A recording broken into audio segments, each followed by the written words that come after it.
Шановні сябри, привітання. Я Марина Адамович, жонка Миколая Статкевича. І так сталося, що на протягу опошніх 10 років я з'являюся його голосом. В ті часи, коли він не з нами, коли він за кратами. У мене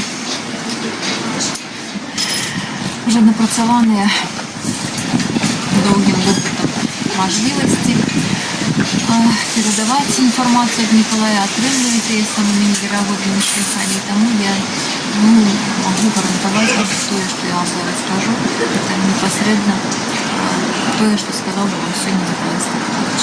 Власне кажучи, нічого нового, мабуть, і не з'явилося, бо Миколай вельми послідовний і на протягу многих років він говорить по сутності одної і того ж.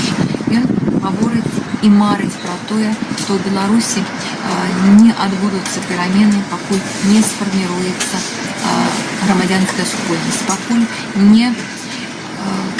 люди не здолеють самоорганізуватися, поки вони не відчують себе нацією, народом, відказом за свою країну.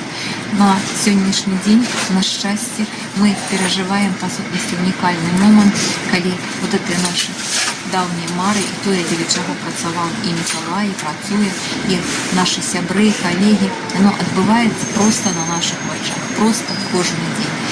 Білоруси нарешті стали відчувати себе нації, білоруси нарешті відчули відповідальність за свою країну, і не тільки це, але і готові боронить свою країну, готові боронить свой выбор. Кожен день приносит нам новые, яркие проявы громадянской солидарности, громадянской отказности, проявы самоорганизации. Это вельми радует. На великий жаль, Николай вот уже 1,5 месяца за кратами, и месяц он провел на Окрестином центре изоляции правопорушальников по абсолютно фантастичним, я б сказала, обвинувачуванням. Чого варте те, що коли його гвалтовно викрали з машини по дорозі на Комаровку, на пікети передвиборні,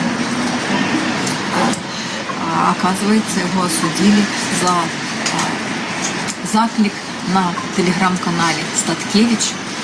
А заклик-то был, там было поведомление, что кандидаты протеста будут подавать документы на регистрацию инициативных групп 14 травня у такий-то час і пропонувати сябров ініціативних груп, будь ласка, підтримайте нас. Ніхто не тяжарився, не пошукав доказу наявності приналежності телеграм-канала Статкевичу, ні тим більш такими дробязями, як згадати, що подача документів на реєстрацію регулюється Виборчим кодексом, а ніяк не законом масових мероприятий. Так ось, що відбувалося на Окрестіна, ви добре ведаєте, тому що люди, які виходили оттуда, отбывши по 15, по 30 суток, шмат подробязно розказували про той гнюсний абсолютно режим, який був там усталюваний непосередньо у сувязі з почавшоюся електоральною кампанією і тичився найбільш людей, яких там називають політичними, а в моєму уявленні людей, які відчули себе народом, відчули відказність за свою країну. Безумовно, Миколай зведав усе те, що зведали, я зараз можу розказати про це, і знаходився в абсолютній, повній інформаційній ізоляції місяць.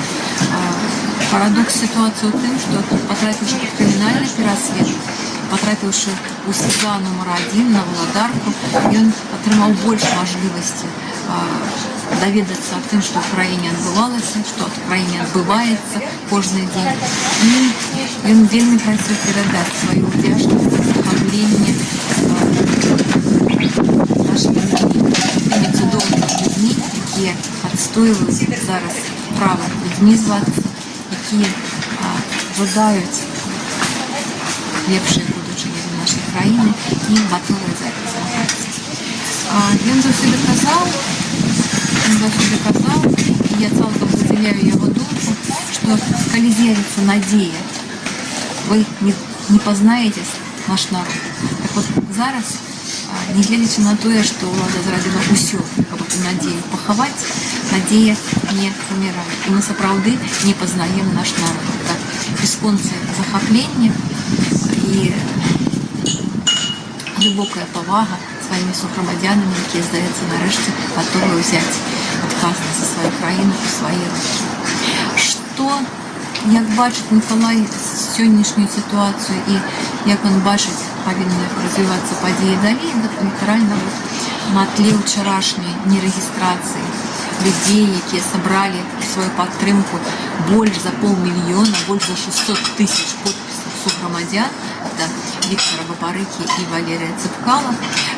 По сутнасці, у выбарчым бюлетэні засталася Светлана Тихановская. Миколай просіць тых, хто пойдзе на выбарчыя участкі, прагаласаваць за Светлану, падтрымаць яе і падтрымаць яе перамогу, абараніць яе перамогу.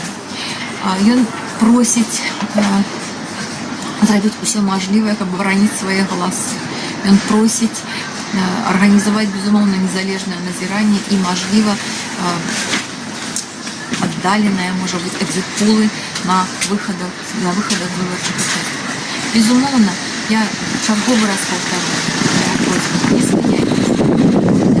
Акции громадянства, любые, в любом формате, повинны протягиваться.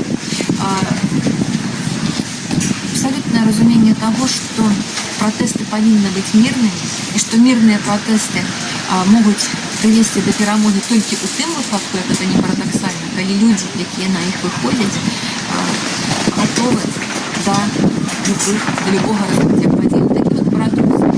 Для того, каб перамены былі вернымі, трэба, каб удзельнікі пераменаў былі гатовы да любога развіцця падзей. Таму урад ці мы ўсе хацелі б, нам было б вельмі прыемна, калі б мы выйшлі адзін раз, 9 числа, и влада наша спужалася, там, не ведаю, прокуроры заплакали, там, космонавты покидали свои шты, долучились до народа. На великий жаль, нам придется еще позмагаться. Нам придется выходить на улицы не один и не два раза, нам придется демонстрировать свою незгоду и свою готовность до перемен самыми разными способами, протягивать их. И, безумовно, нам придется подтримать наш выбор 9 числа. На выборчих участках, перед выборчими участками, боронячи свой выбор, альбо, вот просто, мабуть, розриваючи свої бюлетені, це теж моя особистая думка. Великий дякую и великая вера от Миколая. Не спиняйтесь, разом мы переможем.